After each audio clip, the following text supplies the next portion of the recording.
Sa aming tahanan, lahat ng gusto ko, ako ang masusunod dyan. Pero pag-uwi ko'y iba ang eksena. Isang tingin lang niya, tiklop na ang bandera. May leather jacket ako, astig ang forma. Pero pag si Mrs. ang nagsalita, wala nang drama. Mga tropa'y nagtatawanan, astig ka ba talaga? Ngumingiti na lang ako, alam ko ang totoo pala.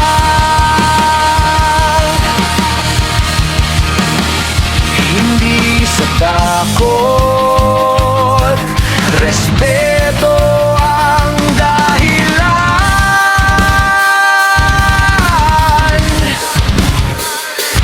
Pag mahal mo ang tao, lulunok ka rin ng yabang.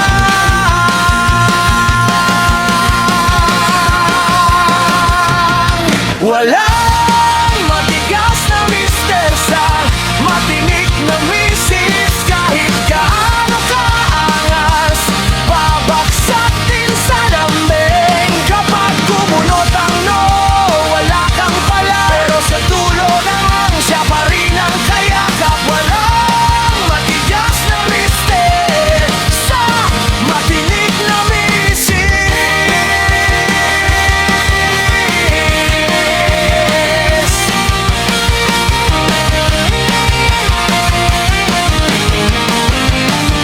Sa bawat tampuhan, may aral na kapalit. Hindi sukatan ang lakas ng sigaw,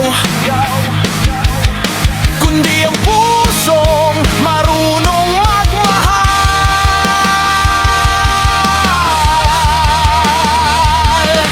Nagpaalam ako, sabi ko'y sandali lang. Pag-uwi ko'y 12:00, yun na naman. Mahabang sermon, parang concert ang haba.